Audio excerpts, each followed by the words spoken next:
Hello, Aries. How are you? I'm doing the reading for this Scorpio new moon. Today is November 5th. It's the morning here in Italy. And the moon is still in Scorpio, though the new moon has passed just a few hours ago. And I'm going to start off by talking just about the Scorpio energy. So if you're not interested in that, I will put a link to the tarot reading in the comments. But since this month is so Scorpio heavy, I felt it was very important to, I spent a lot of time meditating on the energy this morning. We have this Scorpio new moon, which was last night, overnight, a few hours ago. Mars is in Scorpio. Mercury moves into Scorpio. There is an eclipse on the 19th in the Taurus Scorpio signs, and the nodes move into Taurus and Scorpio. So the south node will be moving into Scorpio as well. This makes for a very bumpy November. And on top of that, let me just look at the pictures here. On top of that, we have Mars square Saturn coming up. And Saturn will square Uranus again, although that will be in December, but it's building. It's the last one, so that will be the end of that. But, squares are challenges, they're choice points, they're decisions that we have to make. And who doesn't love a decision more than a Scorpio? Now, let me get in a little bit to the energy. I've just written myself a bunch of notes here. See, the thing with Scorpios, we have to understand their energy, right? Pluto, Hades, whatever you want to call him, is a king. He's a god. He is the god of the underworld. He's in line for the throne. But he lives underneath, right? So there's a whole world going on above ground, like all the little dramas and stuff between the gods and who's sleeping with who and who's doing this with them. And he lives on a whole different realm, right? So he has no visibility with all this stuff going around. And so the first question that I think Scorpio forces us to ask is, how do you make yourself felt? How does a god make himself seen when he doesn't live in the same realm as you do? Right? When he is essentially invisible, what can this God do to make himself be felt? And so this is kind of where the drama comes from, right? Where they set things in motion. They're the initiators, the starters of patterns, and of patterns in that I'm going to knock this domino over and then it's going to do all this other thing. So setting projects in motion. That's why the scorpionic change isn't like a Leo change. Like Leo changes the summer. We see the flowers bloom. We see things happen. Scorpio is change you don't see, but you feel it. You definitely feel it. And that's what makes it difficult, because a lot of us don't really love to embrace our feelings because they're dark feelings and because they're feelings that we don't want to have. And the best part about Scorpio is, and I think about Scorpio people, is that they love drama. They love to watch the drama. They love to watch how the drama that they create plays out. But Scorpios are themselves, first and foremost, terrified of the emotion of being overwhelmed by their own emotions. So they are scared themselves of the reactions that they try to create in others, which is quite interesting. But it's almost like there's that voyeuristic thing. It's like, I don't want to feel it. I definitely don't want to get into all that drama. That looks dark and messy. But I want to see you feel it, and then I will watch you and live vicariously, emotionally safely through your experience of it, right? So I always find that when the nodes change signs, my life tends to suddenly populate with people in that sign. The past couple of years, I was dealing with lots of Sagittarius and Gemini, and now I have a person with Scorpio moon who has sort of walked in the door and is a big presence right now. And what they do is, if they push you to learn things about yourself, right? Almost to step outside of yourself and see your own patterns, see how you respond to things. So the other question, and what they do is they test your boundaries, right? Now, Scorpios are actually really big rule followers. This is why boundaries are super important when you deal with people that are Scorpios, because if you don't give them boundaries, they'll happily walk all over and take advantage and play games and, pull back to see how far you come chasing after them. But then if you chase after them, they don't have any respect for you. So they want to see what your rules are. Scorpios will test your boundaries, will push your buttons to see, where do you draw the line? Where does your power begin and end? And what are you willing to stand in your power for, to defend yourself? How, as a Scorpio protects themselves against this emotional onslaught that they can sometimes cause in others, where do you protect yourself? Where do you hide? And they do it really more for morbid curiosity. The Scorpios never, that's the thing that actually is misunderstood. None of the Scorpio actions are conscious, because they are unconscious to them as well. If you've heard of the Scorpio testing, like anyone who's gotten into a relationship with a Scorpio or a Scorpio moon, the process of testing is not conscious at all. They're not like, okay, today's Tuesday, let me put them through that. Let's see how long it takes them to come chase after me when I don't test.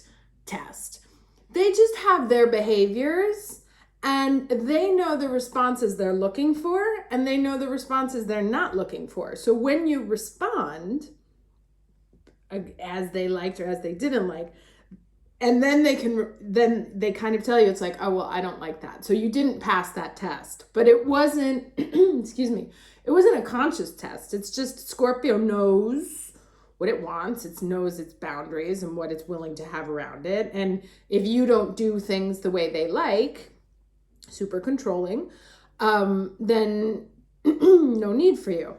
Excuse me. So going back to this. So here is where I think this moon is very interesting, especially with its opposition to Uranus, okay? Because Uranus does not give a fuck. Uranus is here to blow things up. And he's like, I'll bring the party, no problem. And so I feel like there's a couple of things that are going to happen. First, you're definitely going to be tested. Let me just make sure here. Yes, you're definitely going to be tested. You are going to have your buttons pushed. And it's going to force you to define your own boundaries. Now, what I think this Uranus does is give that Scorpio energy. So it's like you've put things in motions, you've seeded this, you've seeded that. Uranus is going to infuse this Scorpio energy, which is, remember, voyeuristic, emotional, but not courageous.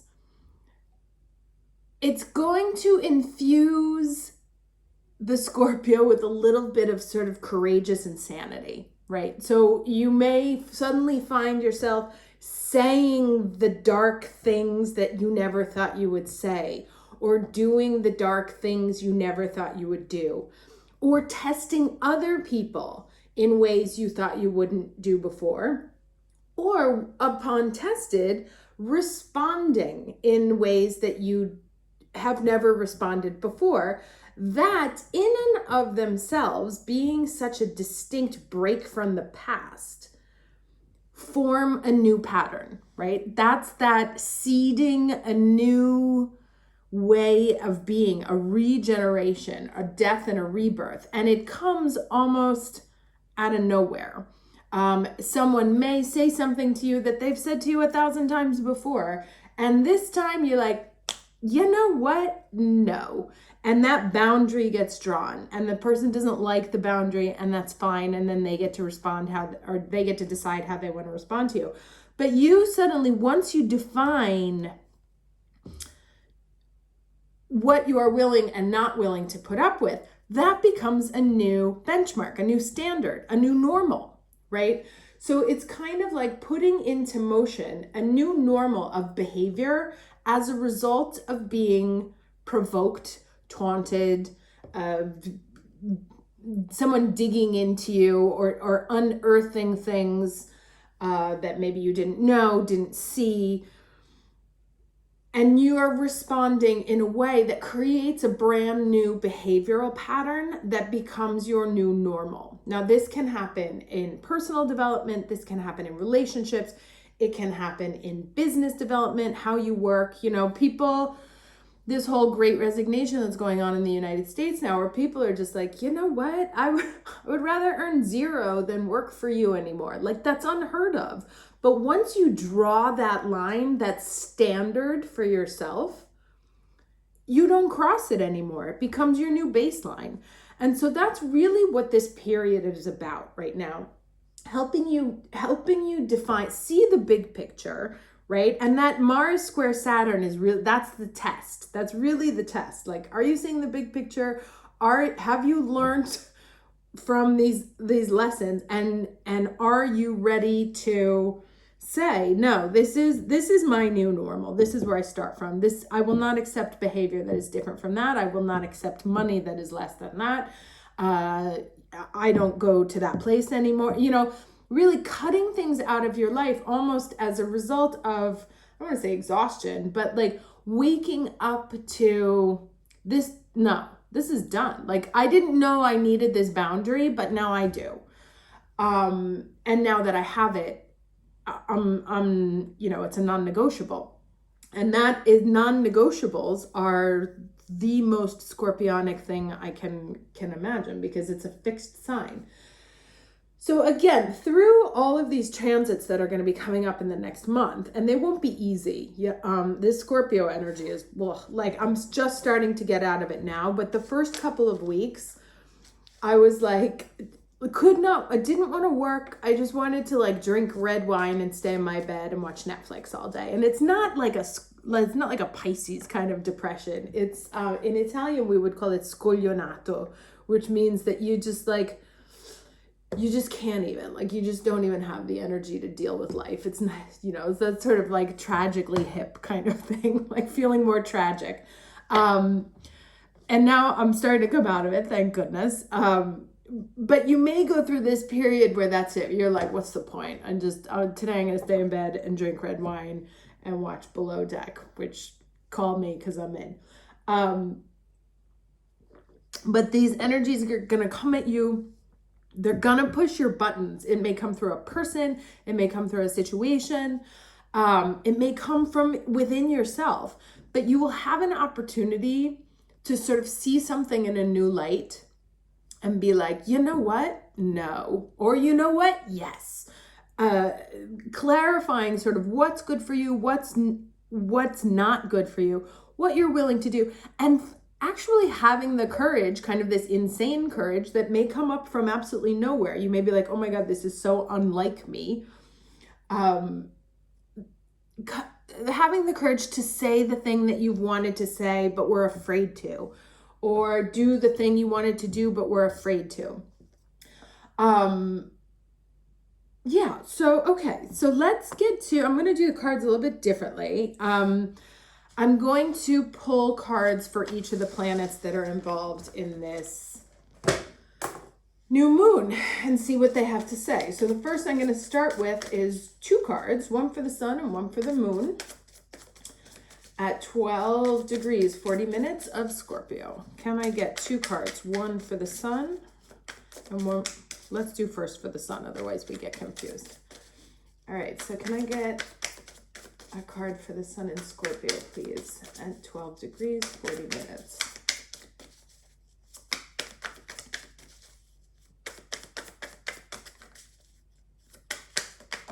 Okay. The moon.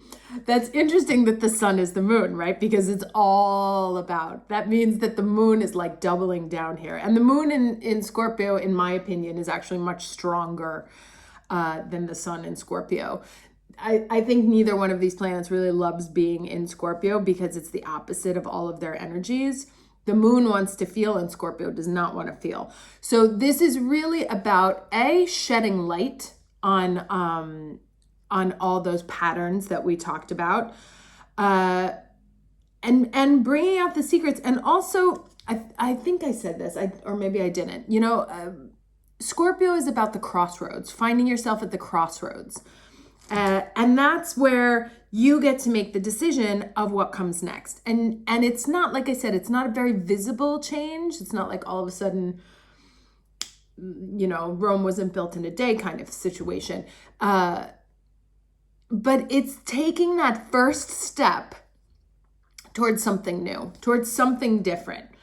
All right, so that's the sun. Let's get the moon here. Can I get the energy for the moon, please? In Scorpio, moon in Scorpio.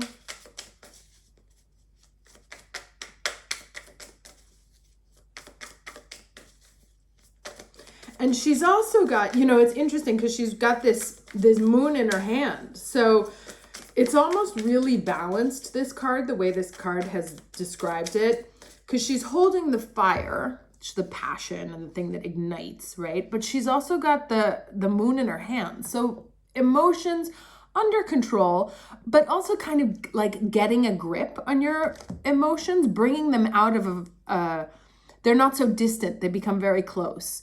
And being able to see them and touch them and have a tangible relationship with them. And here's the moon in Scorpio. So the Three of Swords, this is obviously you know, uncomfortable feelings, heartbreak, sadness. But this is so Scorpio, this image of it, because it's like very high drama. The wounds, 3 different wounds, because they're 3 different swords. The wounds that puncture and lead to the tears, but the water from the tears fertilizes the rose that grows. Right? So really digging into and causing that change, causing something new to blossom. So that's what I'm saying. It's like from getting your buttons pushed or people poking at you, the reaction causes something more positive to come out, or gives birth to a new way of being, gives birth to something that's different. But it transforms the pain or transforms the frustration, anger, battling, where you've been stuck, like that kind of energy, it transforms it into freedom, into something new, into something that can blossom, something that can grow into something much, much bigger. So there is definitely like an unblocking of this energy that we've been feeling, especially around being blocked for so long. Now I wanted... Who else am I going to do? Right, Uranus. Let's do Uranus at 12 degrees, 47 minutes, please. Can I get a card for Uranus? Ooh, okay. You know, so this is the Death card, which is the Scorpio card, and this is transformation. So the, you know, the card's not lying this time. They're very, very clear picture of what's going on. There is an emotional transformation, things transmuting old energy into something new, but also come, because this is that Uranus, right? And there's that like lightning bolt coming through, almost like the what's it, in the Sistine Chapel, the finger of God, like reaching down to bring you that electric charge, like that fire thing she's got here, in order for this change to happen. And there's the phoenix, you know, at the end, rising above and turning into something new. Now let's do, I have those for, all right, let's do Mars. Now, Mars is loosely conjunct this moon. He's at 3 degrees. Oh, he's at 3 degrees, 33 minutes. Nice. Can I get a card for Mars in Scorpio? Okay, so we talked about that thunderbolt coming, causing change, leading to something new. I don't think these need much explanation. And then let's do Saturn, because these two are squared, also widely squared, because Saturn is at 7 degrees, 23 minutes. It's a little bit wider than I would usually count for a square, but given the energy, I'll take it. So what is Saturn's message here? Saturn at 7 degrees Aquarius, 23 minutes. Oh. Lady Portia and Divine Order.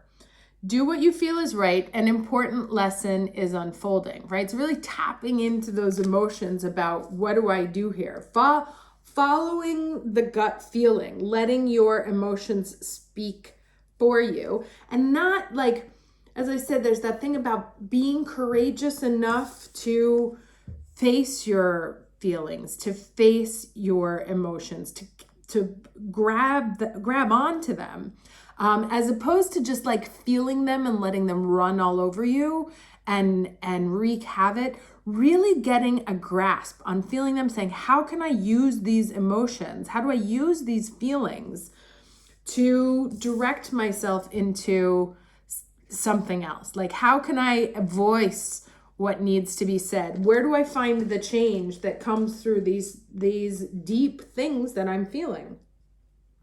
How can they bring change? All right, now this we already did. Sorry, I got like 18 decks here. So I want to do Mercury. This is Mercury at 28 degrees Libra, who is trining Venus at 29 degrees Sagittarius, which is kind of like the only nice placement there. So let's see, Mercury in Libra here, Mercury at 28 degrees, 20 minutes Libra. Or an observation. So this is obviously about trusting your feelings, things that you may not necessarily be able to see, but that you feel. Let me read this, because this book actually always has really precious advice here. So this one says, okay, wake up to what's really going on around you. Take a good long look at yourself and at others, for all is not what you have painted in your mind. For good and for bad, right? The person you think may be the enemy may not be the enemy. The person you think may be the friend may be more of a frenemy. I have a situation like friends of mine who were colleagues, and the person got fired on the word of the other friend. It was like this really like kind of dirty thing. So there's like some shit going on around there too. But again, that person got fired, went on to get a way better job. So that's the kind of situation that's going on. It's like when you put down your boundary, you're like, all right, fine, I'm going to accept this. How can I turn this into something better? There are underlying reasons for certain people in your life acting as though they have your best interests at heart, although they are actually not always sweetness and light. This wake-up call serves you well and asks you to look at areas of your life where you could improve things. Deepen investigation into situations you have previously skimmed over.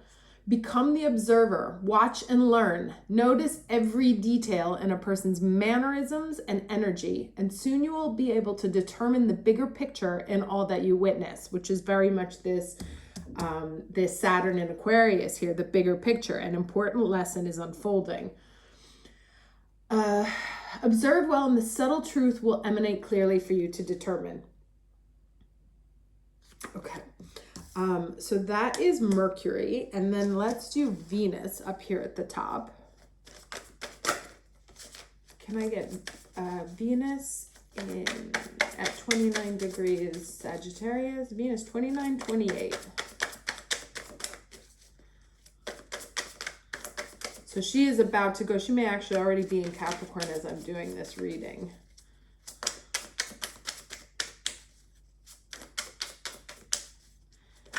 Venus 29 degrees Sagittarius.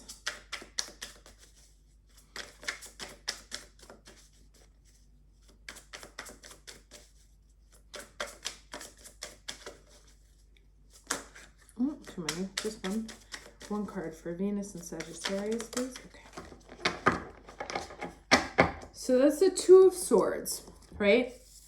And the Two of Swords, this is an interesting placement because I was about to say, or I said it also in last week's reading, that Venus, so 27 Sagittarius is the galactic center. Venus on the galactic center is a chatty female who is spilling secrets. The Two of Swords is all about analysis, right? Taking a moment out. Now, it can be analysis paralysis. There's different ways you can live the Two of Swords. It can be being stuck if you stay there too long. It can also be a necessary break to like take a second, and it's blindfolded, right? So it's like also this energy.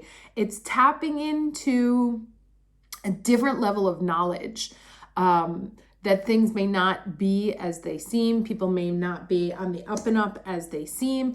People may also not be as bad as they seem. But taking a moment to sort of withdraw and gather information, looking within, also examining like what's in your heart, shining light on how you're feeling in order to take that next step forward.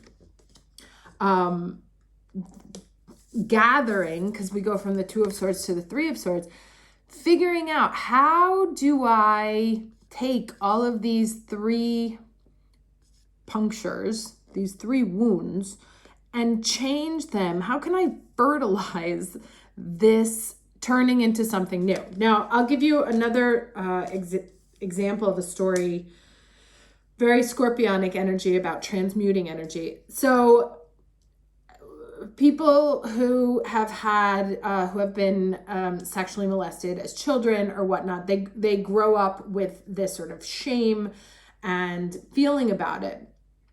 I was working with some people that we were working on getting comfortable with that obviously it wasn't your fault and you can't control what happens to you, and how to heal from it. And what we found was that in talking about it, in talking to other people about it, in sharing the experience, that it took away the pain and helped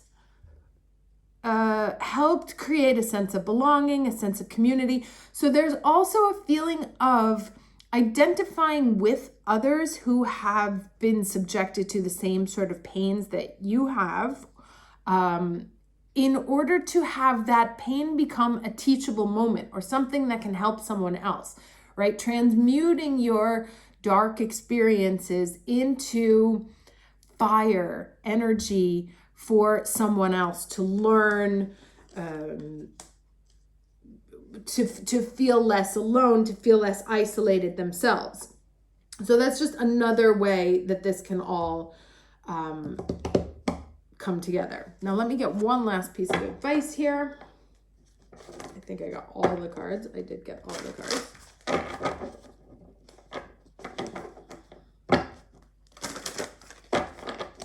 All right, final words of advice for Aries at this Scorpio new moon.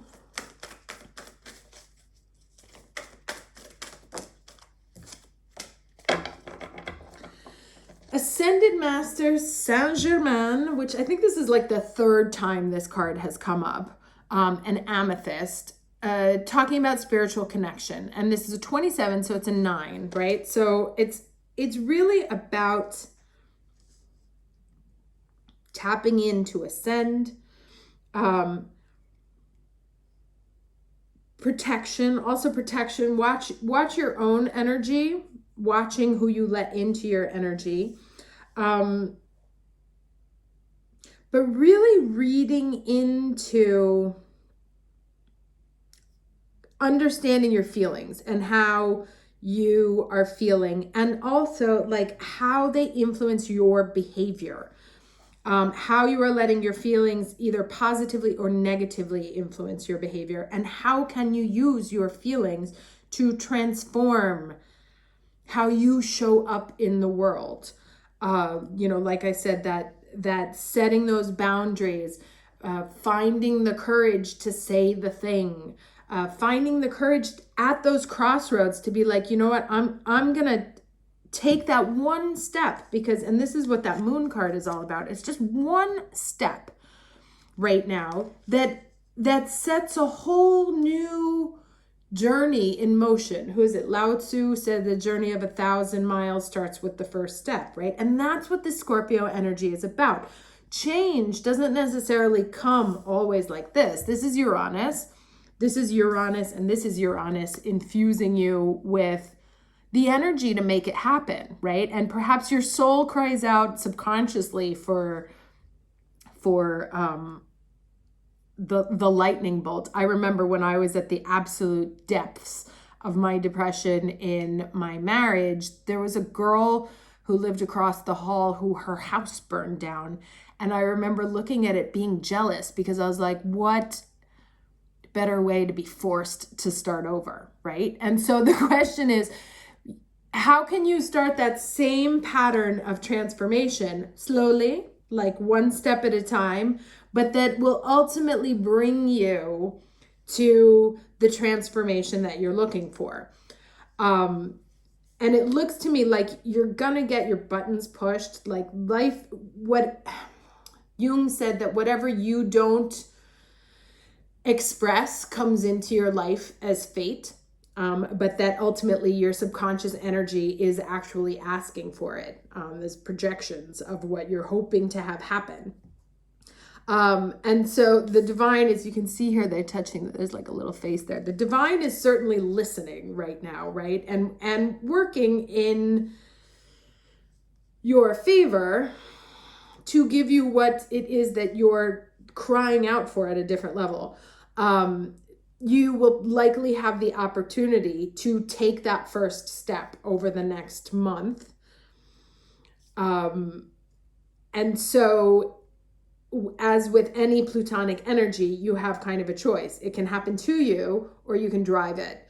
In order to drive it, you have to get very clear sort of on this emotional space, right? Like, what is it that I want? What is it? And if it's not coming up clearly, it will be stimulated, let's say, by external events. Good luck out there. I knew this was going to be a bumpy November. I think in every reading that I've taken a look at, also the Tower has been showing up as well too. So good luck out there. And I will talk to you for the next reading. Take care.